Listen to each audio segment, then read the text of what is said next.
Imagine for a moment that genius isn't a type of person, but a way of thinking. Many people believe they were born with a brain bad at learning, as if the mind came with a permanent factory label.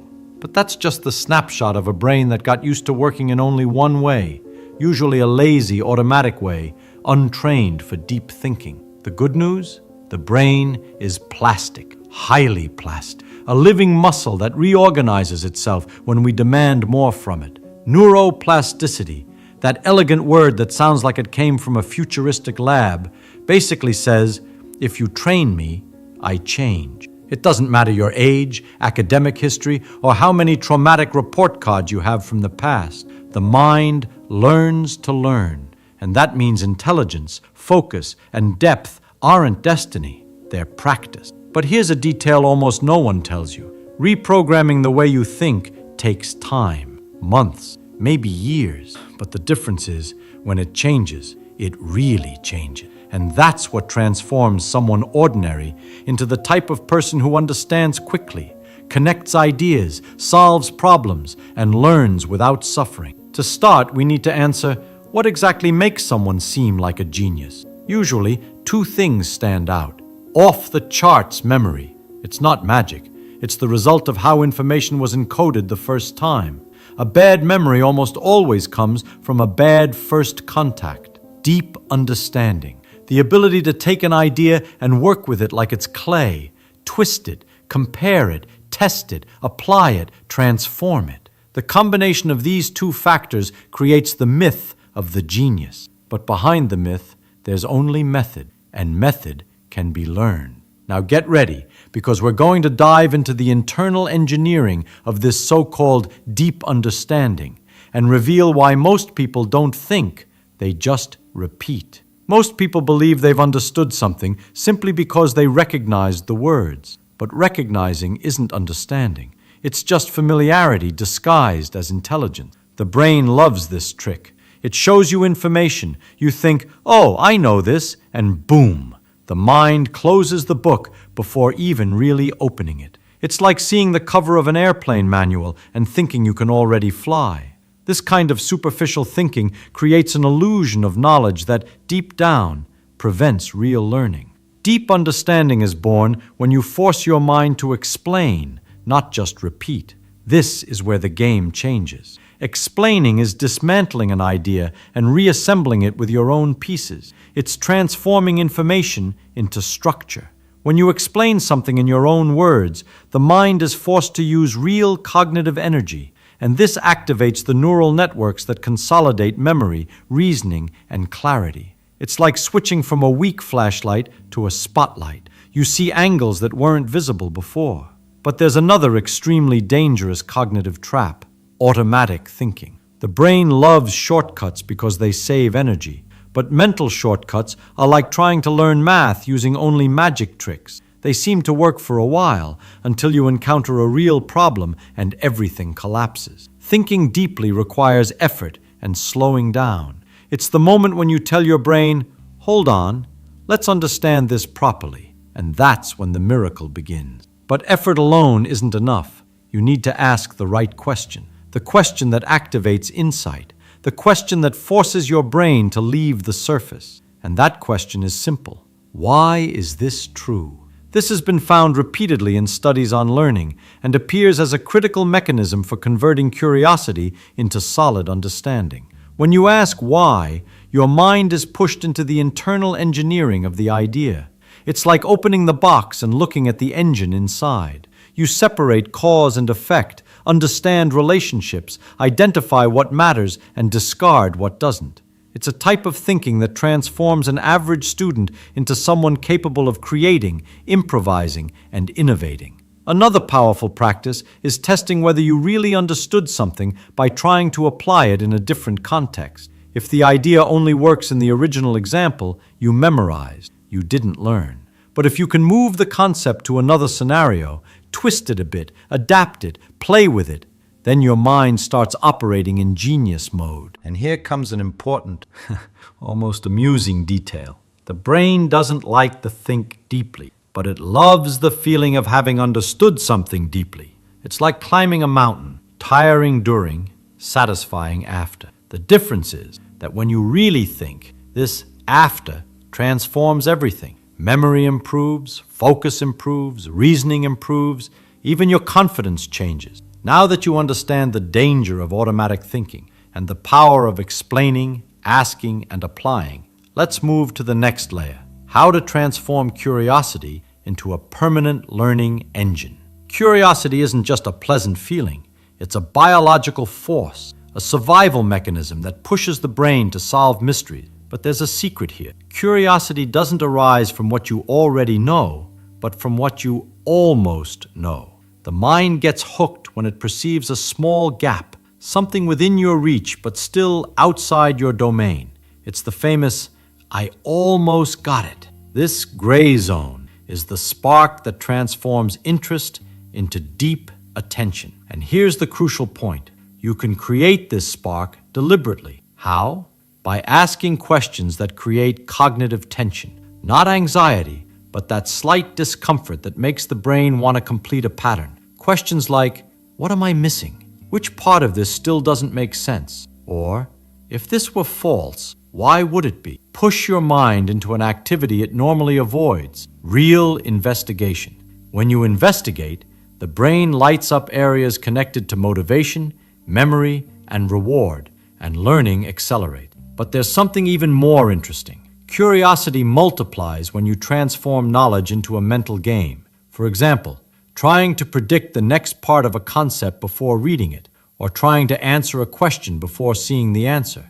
Neuroscience shows that when you try to guess something, even if you're wrong, your brain activates learning areas much more strongly than when you just receive information ready-made. Mistakes, in fact, are fuel for sophisticated learning. They create contrast, and contrast creates clarity. Another essential aspect is allowing yourself to play with ideas. Many people think serious reasoning requires rigidity, but the greatest insights come when you allow your mind to make unlikely connections. Playing intellectually is an elegant way of telling the brain, look for new patterns, and when it looks, it finds. But this play has one rule. You need to feel free to make mistakes. Without this freedom, the brain becomes defensive, rigid, trying to seem right instead of trying to understand. And here's the key that transforms curiosity into permanent skill. You must learn to fall in love with the question, not the answer.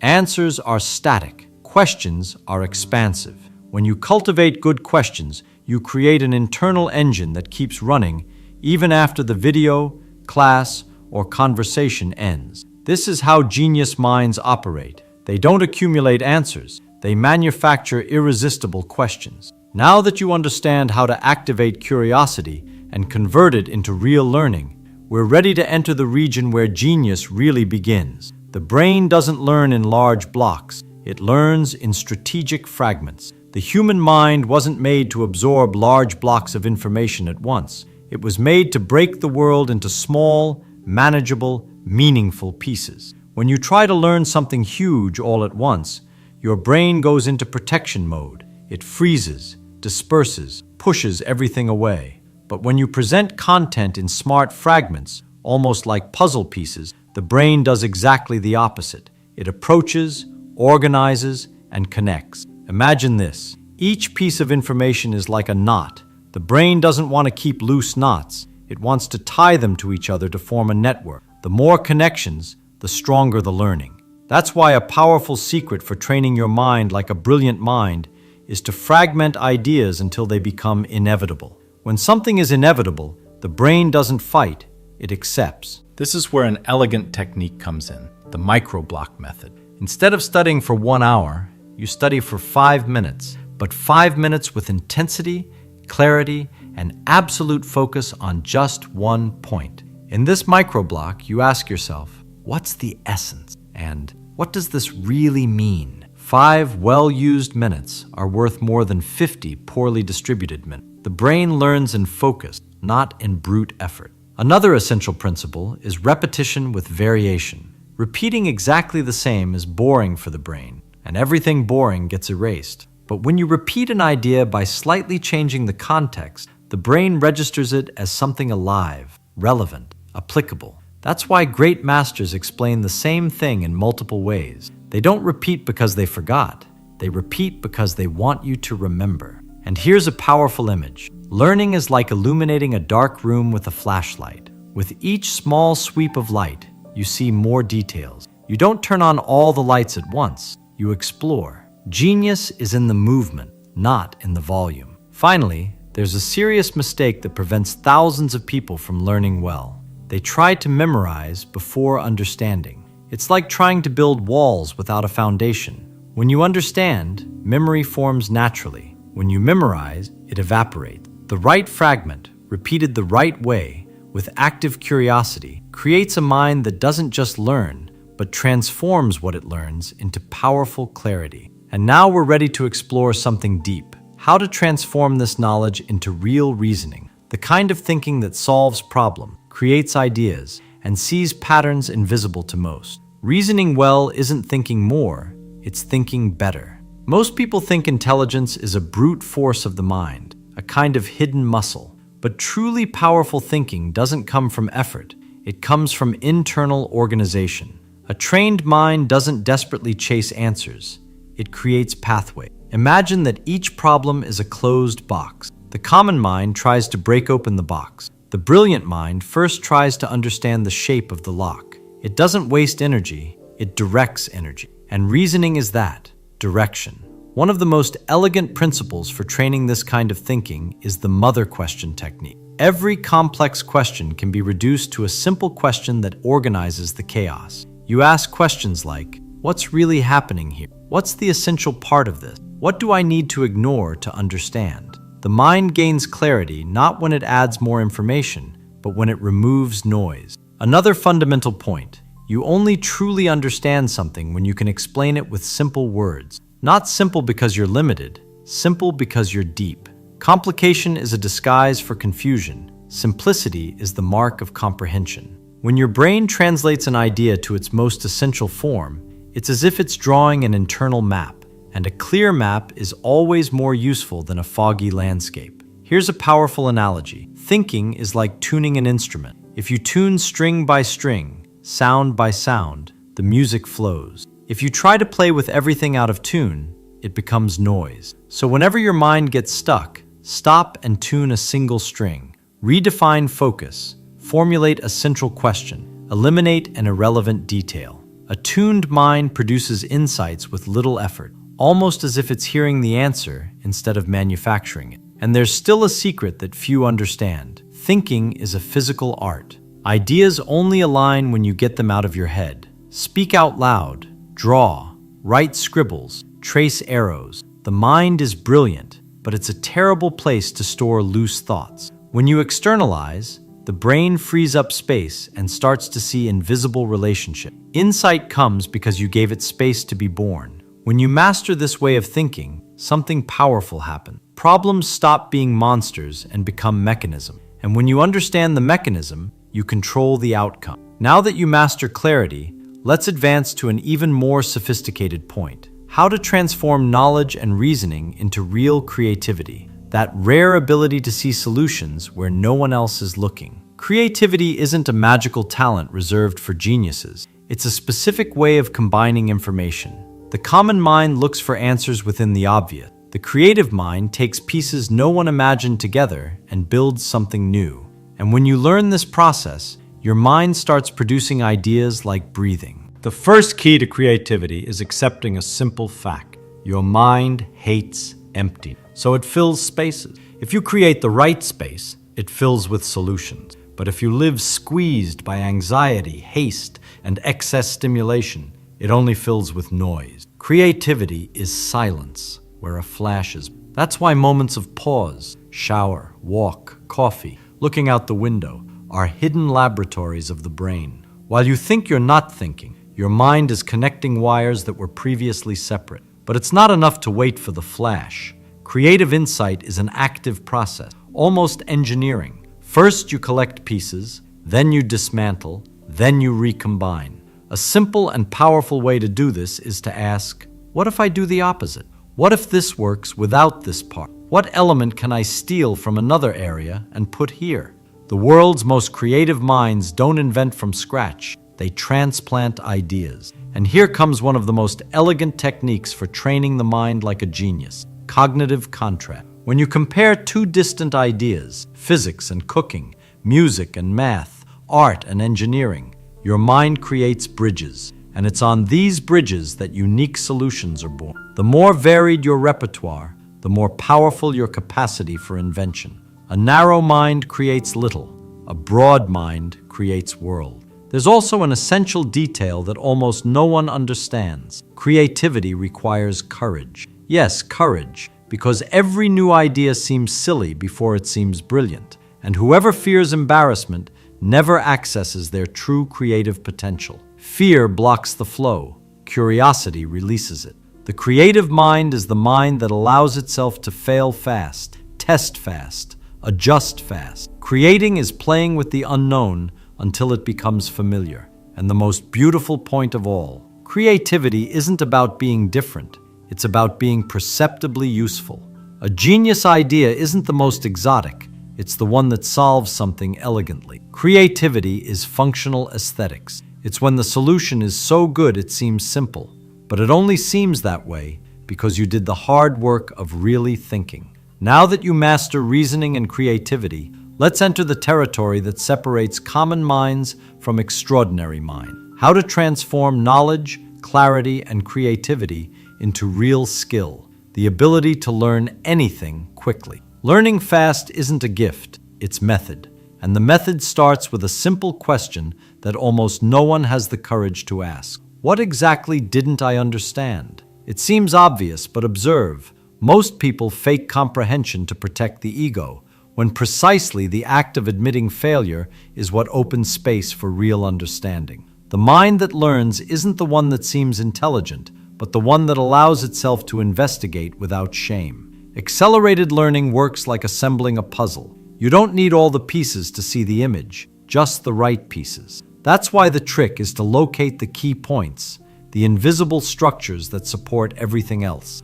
When you understand the mechanism behind the phenomenon, you learn 10 times faster. It's like discovering the magician's trick. After you see it, you never unsee it. And here's a detail that changes everything. Asking is smarter than answering. Each well-made question stretches the brain, forces clarity, and reveals shortcuts. So think now. Really think. What subject in your life haven't you mastered yet because you never asked the right question about it? Hold that reflection for a moment. The ability to learn also depends on the skill of breaking complex subjects into smaller, chewable blocks. The most common mistake is trying to understand everything at once and drowning the brain. Don't do that. Instead ask, what's the smallest part of this I can understand now, and then build on top.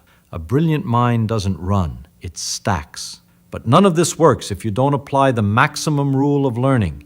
Teach to understand. When you explain something in your own words, the brain is forced to organize the idea, detect holes, correct flaws. Each explanation is a workout.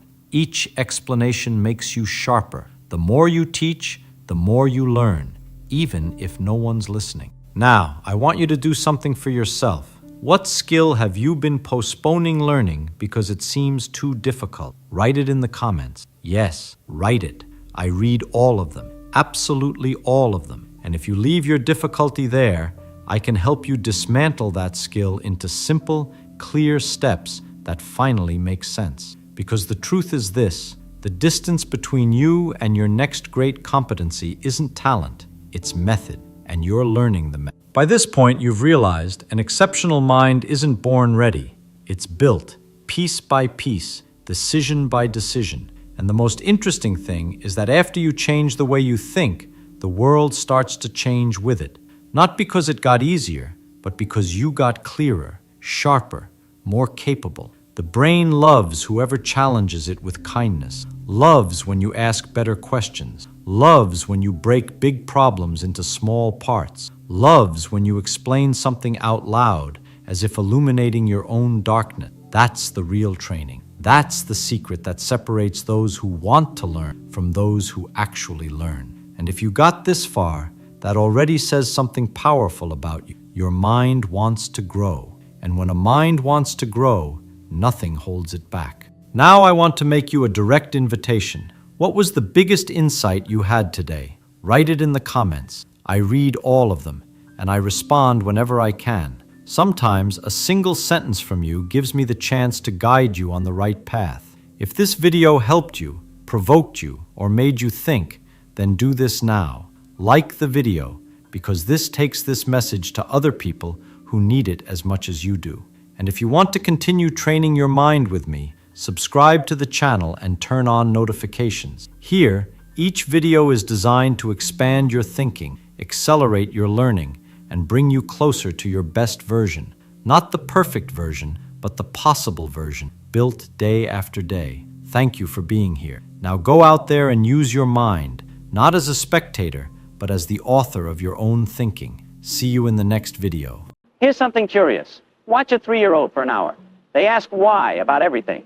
Why is the sky blue? Why do birds fly? Why does water make things wet? They're not studying. They're not preparing for a test. They're just interested. They want to know how things work. Now watch an adult trying to learn something new. Maybe they're reading a textbook, or watching an educational video, or sitting in a training session. Notice something? Often there's this look, a kind of tension. The jaw is set. The focus is intense, but not in a joyful way. It's the focus of someone doing something difficult, something they have to get through. What happened between age 3 and age 30? Because here's the thing. The human brain is actually built for learning. It's what it does best. Every moment it's taking in information, making connections, building patterns. You learn to recognize your mother's face. You learned language, one of the most complex systems humans have ever created, before you could even tie your shoes. You figured out how to walk, which requires calculating thousands of tiny muscle movements and balance adjustments, and you did it without a manual. So if learning is natural, if it's something the brain does automatically, why does it feel so hard? Why do so many people say they hate learning? The answer is simple.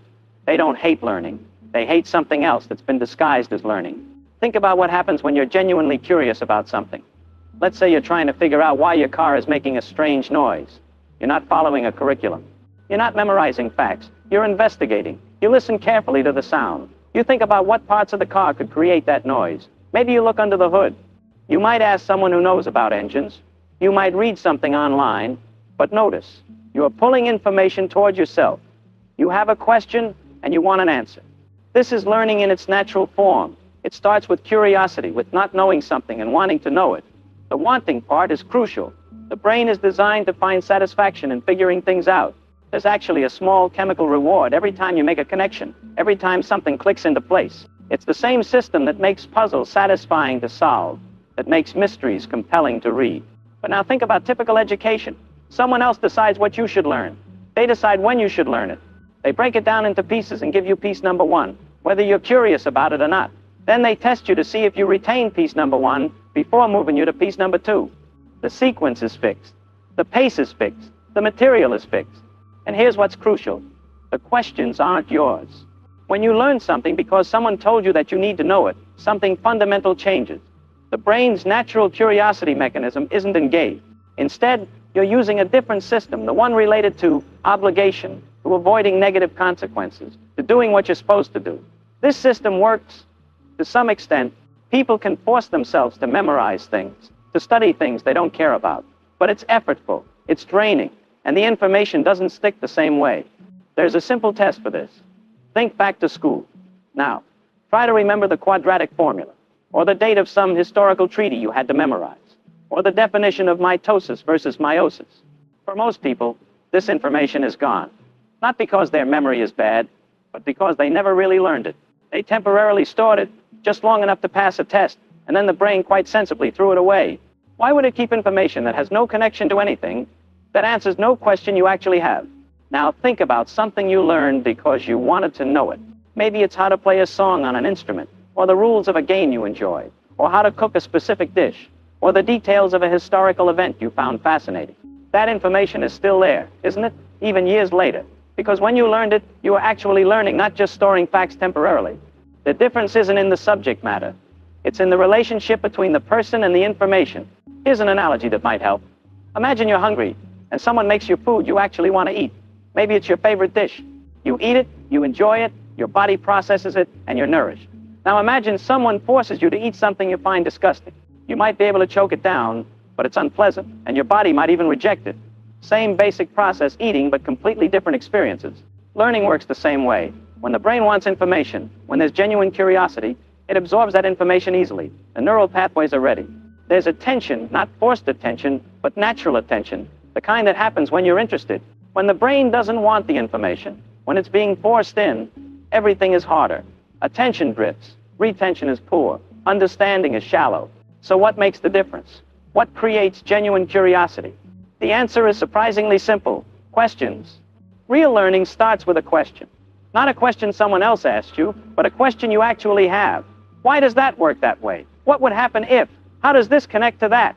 The question creates a kind of tension in the mind. You know there's an answer, and you want to resolve the tension by finding it. This is why children learn so effortlessly. They're full of questions. Everything is new, so everything prompts a why or a how. They haven't learned to suppress their curiosity yet. They haven't learned that asking questions might make them look stupid, or that some questions aren't worth asking, or that they should just memorize what they're told. Adults still have this capacity. It's not gone, but it gets buried under years of being told what to learn and how to learn it. Many people have been trained quite thoroughly to see learning as something that happens to them, not something they do for themselves. Watch what happens when an adult becomes genuinely interested in something. Maybe they decide they want to learn how to bake bread. Suddenly, they're researching flour types, understanding gluten development, experimenting with hydration ratios. They're watching videos, reading articles, trying things out. They might spend hours on this, and they don't experience it as studying. It's just interesting. They have questions, and they're finding answers. Or consider someone who gets interested in how something went wrong. A bridge collapsed, or a company failed, or a historical event unfolded in an unexpected way. If they're genuinely curious, they'll dig into it. They'll want to understand the mechanism, the chain of causes and effects. And in the process, they'll learn all sorts of things: engineering principles, economic factors, human psychology, without it feeling like work. The subject doesn't matter. What matters is whether there's a real question driving the learning. Now, here's where it gets interesting. You can actually cultivate this. You can learn how to learn in a way that's natural and enjoyable. It's not complicated, but it requires a shift in how you approach new information. First, start with what you're actually curious about, not with what you think you should learn. If you're interested in why certain movies are scary, that's a legitimate starting point. You might end up learning about psychology, about visual composition, about sound design, about pacing and narrative structure. All of that is real knowledge, but you got there through genuine interest, not through obligation. Second, follow your questions, not someone else's curriculum. Let's say you're curious about how airplanes fly. You might start with a simple explanation, but then you might wonder, what exactly is lift? That leads you to air pressure. Then maybe you wonder why air pressure works that way, which leads you to molecular motion. Or maybe you get curious about why wings are shaped the way they are, which leads you to fluid dynamics. Each answer creates new questions. This is natural. This is how understanding deepens. The traditional approach would be, here's chapter 1 on basic aerodynamics. Memorize these terms, take a quiz, then move to chapter 2. But that's backward. It starts with answers and hopes you'll develop questions. Natural learning starts with questions and pulls in answers. Third, use your own understanding, not memorization. When you're trying to learn something, the goal isn't to be able to repeat information. It's to understand it well enough that you can explain it in your own words, using your own analogies. If you can't do that, you don't really understand it yet, you've just memorized some words. This is actually a powerful test.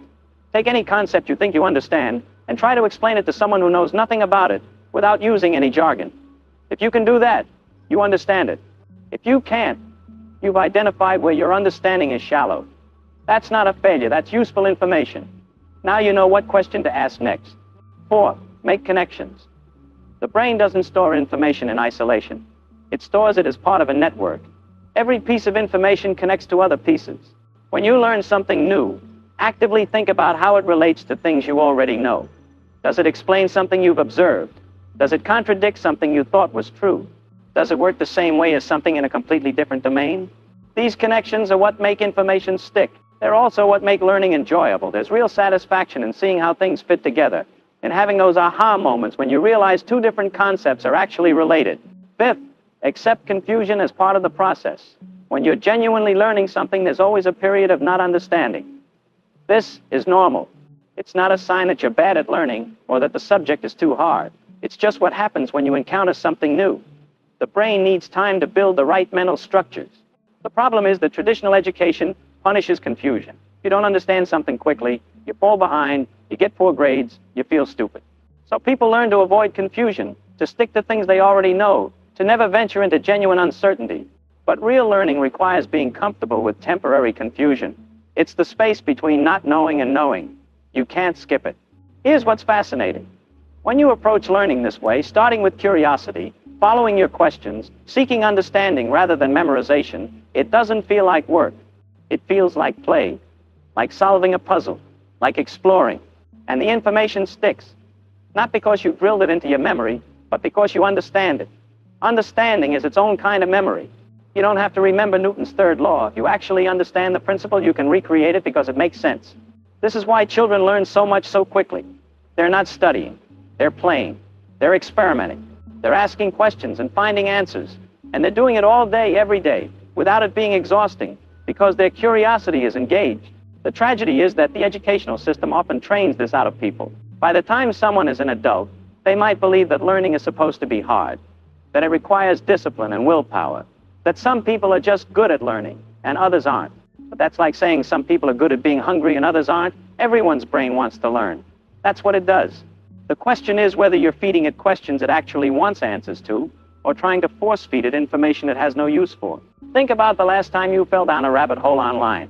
You started looking up one thing, and 3 hours later you're reading about something completely different, having followed a chain of interesting connections. That's learning. Effortless, enjoyable learning. You weren't forcing yourself to pay attention. Attention happened naturally because you were curious. Now imagine if someone had handed you a textbook covering all those topics and told you to study it for a test. Same information, but completely different experience. The mechanism here is worth understanding. The human brain has limited resources for forced attention, for making yourself focus on something you're not interested in. This is willpower, and it depletes. After a few hours of forced study, you're exhausted. But curiosity-driven attention is different. It doesn't deplete the same way. You can follow your curiosity for hours and feel energized rather than drained. This has enormous implications. It means that the traditional approach to learning, forcing yourself through material you're not interested in, is not just unpleasant, it's inefficient. You're using the wrong mental mechanism. It's like trying to move a heavy object by pushing it uphill instead of rolling it downhill. Here's a useful thought experiment. Imagine you could learn anything you wanted, but you couldn't get a degree in it, it wouldn't help your career, and no one would ever test you on it. What would you choose to learn? Most people have immediate answers to this question. Oh, I'd love to understand quantum mechanics. I'd learn to play piano. I'd study the history of ancient Rome. I'd figure out how the brain works. There are all these things people are genuinely curious about, but they don't pursue them because they seem impractical, or because learning has become associated with obligation rather than curiosity. But here's the thing. The mechanism of learning is the same whether you're learning something practical or not. If you can reawaken that natural curiosity, if you can make learning feel like following your interests rather than fulfilling obligations, you'll learn practical things better too. Let's say you need to learn statistics for work. The traditional approach, get a textbook, start at chapter 1, force yourself through it. The curiosity approach, start with a question you actually have. Maybe you want to understand why polls are sometimes wrong, or how doctors determine if a treatment works, or what people mean when they say a result is statistically significant. Start there. Follow your genuine curiosity. You'll end up learning the statistics you need, but you'll understand it better because you pulled it in rather than having it pushed on you. This works for anything. You want to learn a language? Don't start with grammar drills. Start with something you're actually interested in, maybe a movie, or music, or articles about a topic you care about. You'll be confused at first, but you'll be motivated to figure out what's being said. Grammar will make sense because you have a context for it, a reason to care about the difference between this verb tense and that one. The principle is universal. Start with a real question, with genuine curiosity, and let that pull you into the learning. Now, there's an objection that comes up here. What about things you need to know but aren't naturally curious about? What about requirements, prerequisites, things you have to learn whether you're interested or not? This is a real issue, but it's often overstated. First, there's usually a way to connect required knowledge to something you are curious about. If you need to learn calculus, maybe you're not interested in derivatives as abstract concepts, but you might be interested in how things change over time, how a population grows, how a rocket accelerates, how medicine spreads through the body. Find that connection, and suddenly calculus is the tool that helps you understand something you care about. Second, even when you can't find that connection, understanding how learning actually works is useful. you can at least avoid the most inefficient approaches. Don't just read and reread the same information. Don't highlight endlessly. Don't copy notes you don't understand. Instead, test yourself. Try to explain it. Find what confuses you and focus there. Even if you're not naturally curious about the material, you can use techniques that work with your brain rather than against it. But third, and most important, most learning in life is optional. People don't realize this. After formal education ends, you get to choose what you learn. And even during formal education, there's enormous room for following your own interests within and beyond the curriculum. The real issue is that many people have learned to suppress their curiosity so thoroughly that they don't even know what they're interested in anymore. They've learned to think of learning as a chore, as something done for external reasons, to get a grade, to get a job, to meet a requirement. But curiosity is still there. It's waiting. Ask someone about a topic they find fascinating and watch what happens. Their whole demeanor changes. They lean forward. They speak faster. Their eyes light up. They want to share what they understand, to explore what they don't yet understand. That's the natural state. That's what learning looks like when it's working right. So if learning feels like pulling teeth, if it's exhausting and unrewarding, that's not a sign that you're bad at learning. It's a sign that you're approaching it wrong. You're trying to force-feed yourself information your brain has no particular reason to want. The solution isn't to try harder with the same approach. It's to change the approach, to start with questions you actually have, to follow your genuine curiosity, to learn because you want to understand, not because you're supposed to know.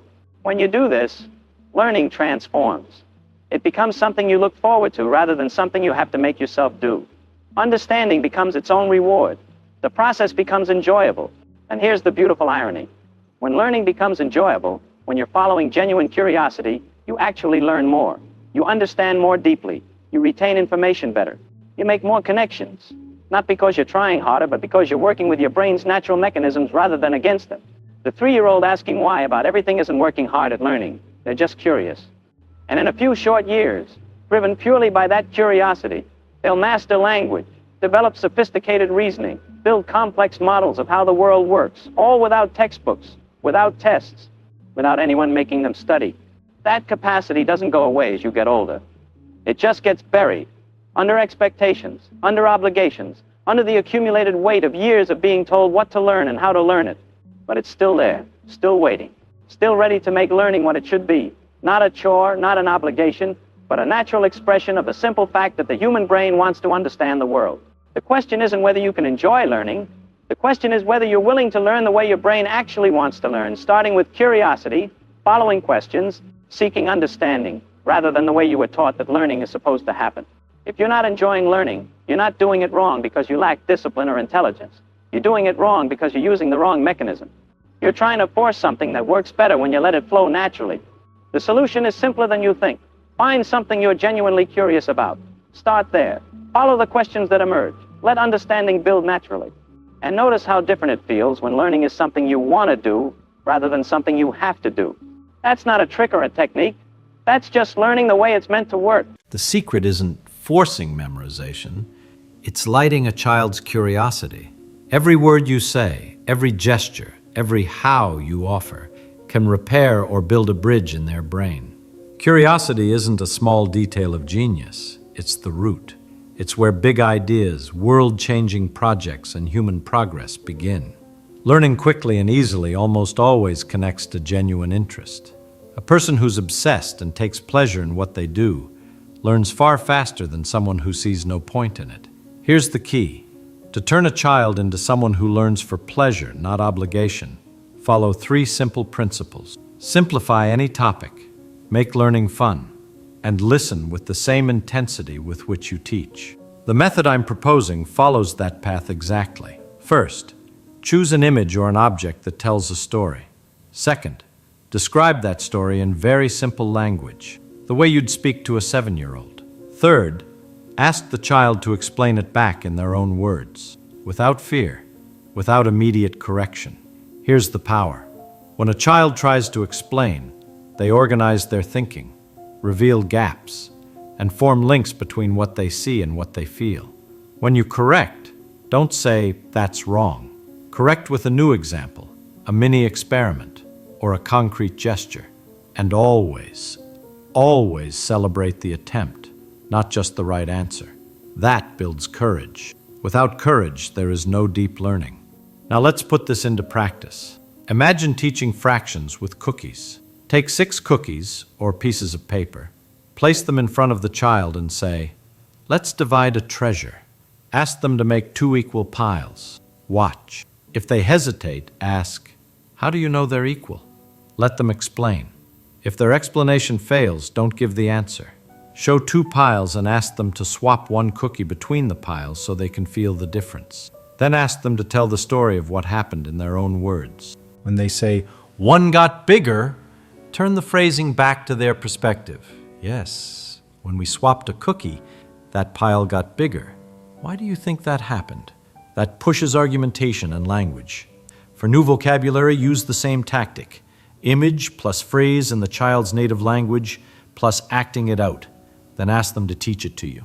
At first it's translation, then independence follows. She'll start thinking in the new word without translating.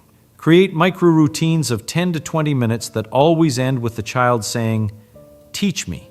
For example, 10 minutes of picture reading, 5 minutes to draw the story, and 5 minutes to explain it to you, without looking at the book. In each session, ask only 2 key questions. What did you understand? And how would you explain this to John? Using a friend's name forces simplicity. Use role play. Turn the child into the teacher for 3 minutes. Give them an imaginary blackboard, ask them to explain, then follow up with genuine curiosity. That simple game builds autonomy and creates a repetition rhythm that locks the mental structure in place without boredom. Never underestimate the power of tone. The words you use when you correct shape a child's identity. Instead of "you're wrong," try "interesting. Tell me again how you got to that." Swap wrong for not yet. Small phrases make huge emotional repairs. The same goes for praise. Instead of "good job," say, "I see you tried X and noticed Y." That shows your brain is connecting ideas. That teaches process, not outcome. When a child says, "This is hard," turn it into an operation. Which part is hard? Pick one word: confused, long, boring. And let's sketch a single step to fix that. You're teaching metacognition, thinking about thinking. Metacognition is what separates repeaters from masters. Bring movement and multisensory experience in. Walk around while you explain. Draw in the air with your finger. Use objects. Do short dramatizations. The body helps the brain lock in abstract logic. For math, build stories with characters. For science, run tiny experiments. A cup of water, a balloon, a shadow. For reading, turn pages into maps. Where are we in the story? Draw the character's map. Use songs and rhymes for grammar and vocabulary. Keep the element of surprise. Change rules, swap roles, offer symbolic rewards, a teacher for 5 minutes certificate. Curiosity is the engine. Your job is to keep it burning with small, manageable failures that provoke questions, not with pre-cooked answers. Think long-term. Transformative education isn't a magic trick. It's a habit of connection. Listen to the questions children ask and answer with another question that forces them to build meaning. If a child asks why 3 times in a row, you have a gold mine. Let them lead the experiment. Take notes, drawings, marks, and at the end, ask them to summarize in 1 simple sentence. Track progress with a wall of small wins. Not cold grades, but entries like, "Today I explained why the moon looks bigger." Those records become emotional fuel.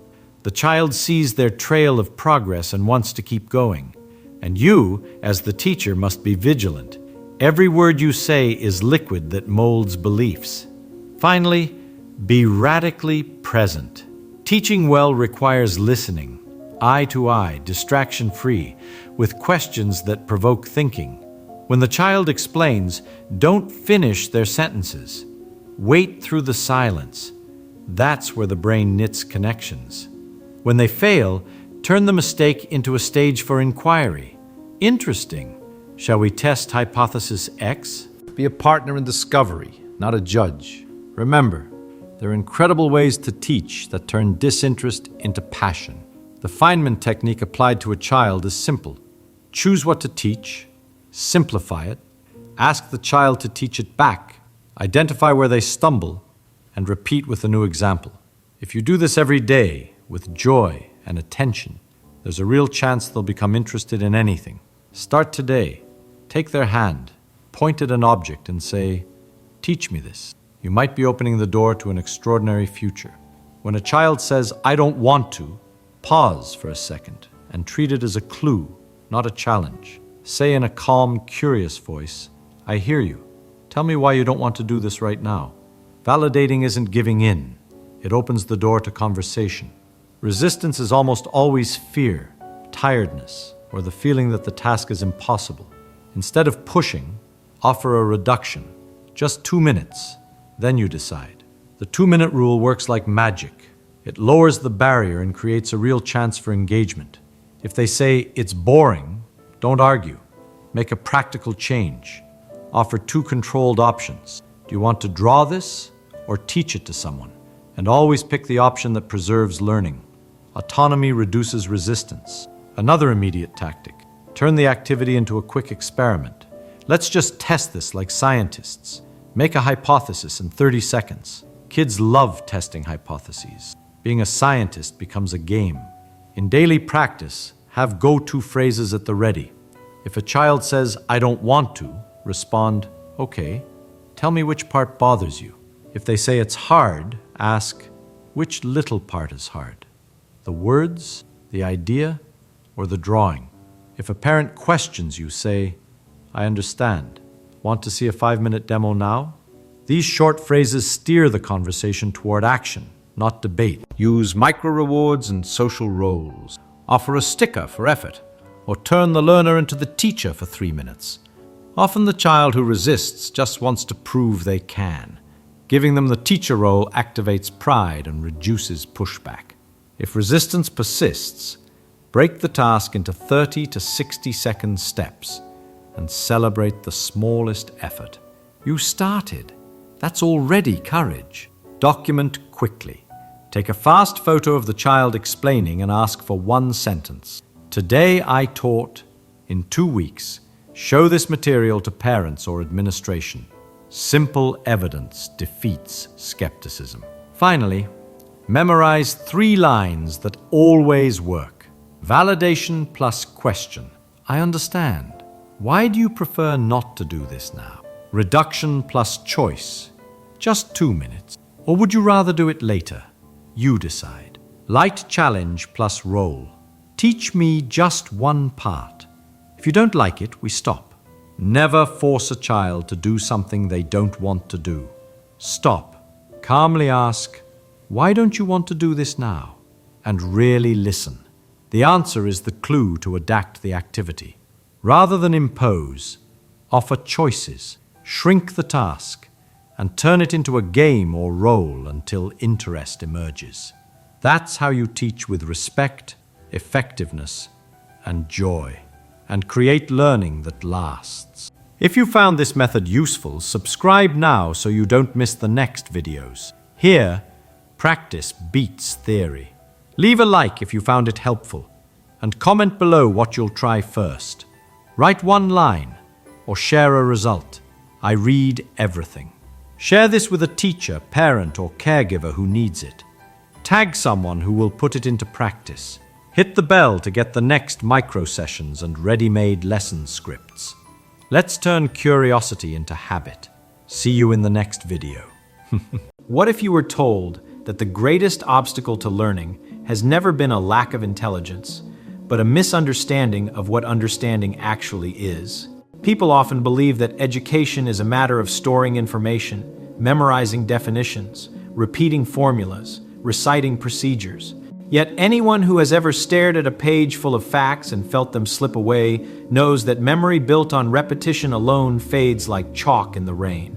There is a deeper way to learn, a way that has been available to people long before the invention of any modern device, a way rooted in the nature of how the human mind makes sense of the world. And once you see it, the whole idea of memorizing without meaning becomes as unnecessary as trying to hold water in your hands.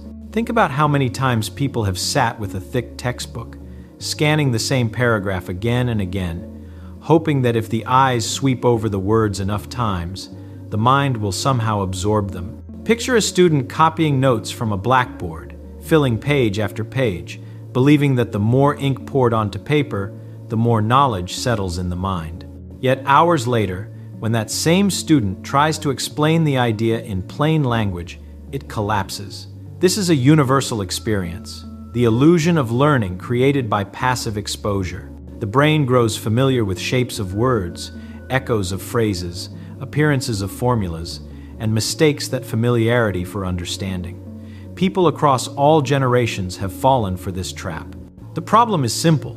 Too many learners try to remember without first making sense of what they are remembering. They collect facts the way someone might collect stones, carrying them around but not knowing what to build. And when the test comes, or when a real situation demands genuine reasoning, the stones scatter and nothing remains. Human memory was never built to store isolated fragments easily. It was built to store structure, connections, stories, principles. The mind remembers what it understands because understanding is the natural shape of knowledge, not a pile of disconnected pieces. So what is the alternative? How do people move from memorizing words to grasping the ideas beneath them? The method has been known in classrooms, in libraries, in quiet corners, where thinkers have worked through problems using nothing more than paper, pencil, and honest curiosity. It rests on a few timeless principles that have guided learners for centuries. The first principle is this: if you cannot explain something in simple language, then you do not understand it. This does not mean simplifying it so much that it loses meaning, but rather stripping away decorative vocabulary and getting down to the core of the idea. Imagine taking a complicated concept and trying to describe it to someone who has never seen it before. Not by reciting the textbook sentence, but by revealing why it works, how it works, and what problem it solves. When people try this, they immediately discover the holes in their knowledge. Those holes are not failures, they are guides. They point to the exact places where thinking must deepen. The second principle is that understanding grows by working with ideas, not just reading about them. Consider a student learning mathematics. Reading a solution from a textbook can give the impression that the reasoning is obvious, even easy. But when that same student takes a blank sheet of paper, closes the book, and tries to reproduce the reasoning step by step, the illusion fades. Suddenly, each transition demands justification. Every symbol requires meaning. The mind must construct the idea, not just observe it. It has long been known that active thinking burns the path into memory, while passive exposure merely brushes the surface. Third, people understand things better when they connect new ideas to old ones. Human memory is not a collection of drawers, but a network. New knowledge attaches itself to what is already known. Think of reading a difficult chapter in a science book. If the reader pauses after each section and asks, "How does this relate to what I already know? Does it confirm something? Does it contradict something? Does it expand something?" Then, the new idea finds a place in the existing structure. Without these connections, the idea floats alone, easy to forget because it has no anchor. A fourth timeless principle is that confusion is not a sign of weakness. It is a necessary companion of learning. People often assume that understanding should feel smooth, but the moments that feel awkward, the points where the mind strains, are exactly the points where deeper comprehension forms. Imagine working through a physics problem on paper and reaching a part that makes no sense. The immediate impulse might be to skip ahead to the solution. But if one instead stays with the confusion, breaks the problem into smaller pieces, rewrites it in their own words, draws a diagram on a blank page, or even temporarily steps aside to examine a simpler case, something begins to shift. The confusion turns into clarity. That transformation is understanding, taking shape. The fifth principle is inquiry. Not the kind of inquiry that waits for someone else to provide the answer, but the internal inquiry, where a person questions every step until the idea becomes transparent. Why is this formula shaped this way? What assumption lies behind this statement? Under what conditions would this idea fail? These questions are not signs of disrespect toward the material. They are signs of engagement. People who ask such questions force their minds to wrestle with ideas until those ideas become part of their thinking. Now, consider what lies beneath these principles. To understand is not to remember a string of words. It is to reconstruct an idea from its foundation. The brain naturally organizes information into structures, causes, effects, patterns, comparisons, models. When someone truly understands a concept, they can rebuild it from a small starting point. And because they can rebuild it, they no longer need to memorize it. The idea becomes something they can regenerate whenever needed, like a pattern that emerges naturally when the right conditions are present. This mechanism has always been present. Long before people wrote textbooks, long before blackboards hung in classrooms, long before scholars filled notebooks with equations and diagrams, humans learned by understanding patterns in the world. A farmer understanding the rhythm of seasons, a craftsman understanding the properties of materials, a navigator understanding the motion of stars. All of them relied on comprehension, not memorization. The principles of learning are older than any subject we study. When people read passively, the mind stays in a low state of engagement. It receives shapes, hears rhythms of sentences, recognizes familiar symbols, but does not test them. When the mind does not test, it does not build structure. And without structure, memory remains fragile. But when the mind digs for meaning, when it tries to explain, connect, question, and reconstruct, it becomes active.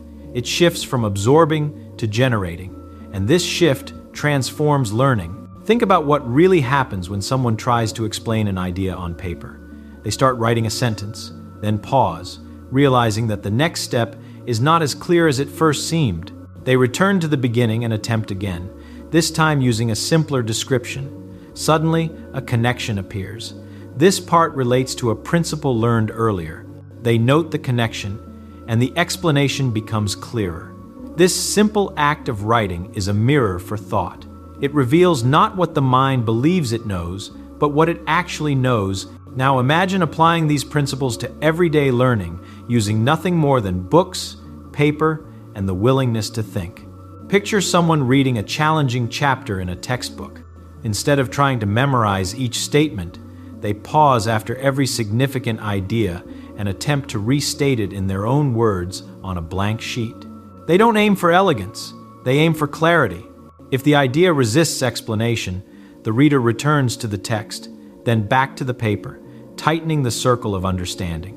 Slowly, the material becomes transparent. Or imagine a classroom where a teacher introduces a new concept. Instead of copying every word the teacher writes, students listen and then try to express the idea in the simplest language possible. They compare explanations with one another, noticing where one understanding differs from another. This process reveals the edges of confusion and points the way toward deeper clarity. Consider someone studying a scientific principle. Instead of memorizing the formula, they ask, "Where does this come from? What are its limits? Can I derive it on paper using basic ideas I already know?" Even if the derivation is imperfect, the attempt creates meaning. And once meaning is created, memorization is no longer needed. Think of learning a difficult proof in mathematics. One could try to memorize every step, hoping that remembering them in sequence will be enough. But a far better approach is to ask, why does the argument need this step? What is the core insight that makes the proof work? When that insight is clear, the steps fall naturally into place. These applications are not tricks. They are reflections of how the mind operates. People remember stories better than lists, principles better than isolated facts, patterns better than fragments. Understanding is the shape of knowledge that fits the mind most comfortably. Now, consider the deeper philosophical truth behind this. Understanding is not something that people receive. It is something they create. A teacher can point the way. A book can offer guidance. A blackboard can display symbols. But the actual work of forming clarity happens inside the learner's own thinking. People have always had to build knowledge themselves. No one can hand understanding to someone else like passing an object across a table. It must be constructed through active engagement. This means that learning is not a performance for others. It is not about reciting answers. It is not about impressing teachers or peers. It is an internal process, a conversation between the mind and the idea. And when the conversation becomes honest, when someone admits confusion, confronts misunderstanding, pushes for simplification, real learning begins. There is also a humbling truth.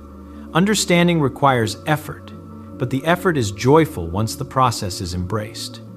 People often avoid challenging ideas because the first encounter feels difficult. But difficulty is not a sign of inability. It is the natural friction of thought. When someone continues through that friction, the idea begins to open, revealing patterns and connections that were invisible at first. This experience is one of the most satisfying moments in learning, the moment when confusion transforms into clarity. Now imagine using these ideas to study any subject. Suppose someone reads a chapter on electricity. Instead of memorizing terms like voltage, current, and resistance, they try to picture physical analogies, perhaps water flowing through pipes or charges moving through wires. They explain these analogies on paper, refine them, find the limits of the comparison, and then revisit the formal definitions. The technical terms now float inside a structure instead of hovering alone. The memory becomes effortless. Or consider someone learning a new language. Instead of memorizing vocabulary lists, they use the words in simple sentences, connect them to familiar ideas, and construct meaning. The words become part of thought, not pieces of information to recall under pressure. Picture a student studying history. Rather than memorizing dates, they ask why certain events unfolded the way they did. What patterns connect different periods? What forces guided decisions? The narrative becomes clear, and the dates become natural reference points rather than burdens. These are examples of understanding, replacing memorization, not by eliminating memory, but by making it unnecessary to force. Memory becomes a natural consequence of comprehension. People sometimes believe that understanding is only for those with talent, while memorization is for everyone else. But this belief collapses when examined closely. Every child understands complex ideas about the world long before learning formal words. Understanding is not rare. It is the default way human beings learn. It is only later, often in formal schooling, that people fall into the habit of memorizing without meaning. When people return to the natural method, asking questions, explaining ideas, simplifying, and making connections, they rediscover the ease of learning. Not ease in the sense of no effort, but ease in the sense that effort leads somewhere, that thinking builds something lasting instead of dissolving in a matter of hours.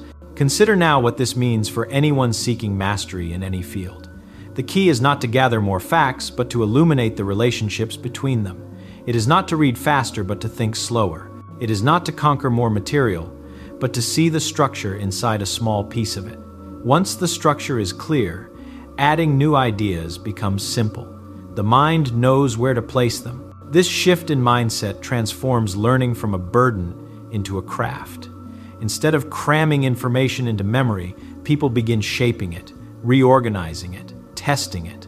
They become active participants in their own intellectual growth. And eventually, something remarkable happens. The boundaries between subjects begin to blur.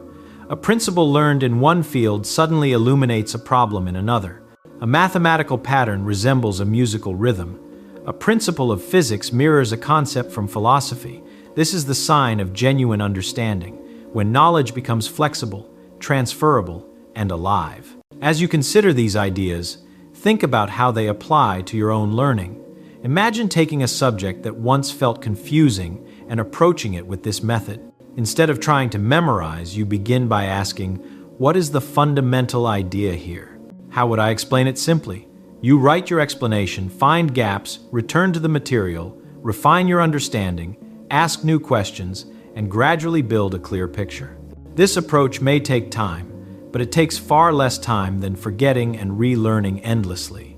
In a world filled with distractions and shortcuts, the timeless approach remains the most reliable. Active engagement, simple explanations, honest questioning, and the courage to confront confusion. These principles worked for thinkers long before the appearance of digital tools, and they will continue to work for anyone who wants to learn deeply. As we come toward the end of this reflection, consider the final idea. Understanding is a form of freedom. When you understand something, You are no longer dependent on rote memory or external authority. You can adapt, reason, and think for yourself. You become someone who can rebuild knowledge whenever needed, not someone who must constantly fetch it. People often look for secret tricks to learning, but the real secret is older than any textbook. You must make the idea your own. You must shape it in your own words, connect it to your own knowledge, and test it with your own reasoning. No one can do this work for you, but once you commit to it, learning becomes a lifelong companion rather than a temporary struggle. So here is the invitation.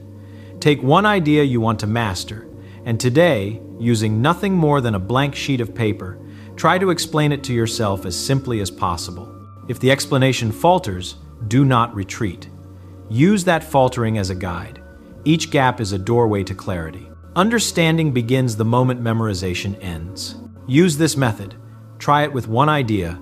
Let your own mind prove its power.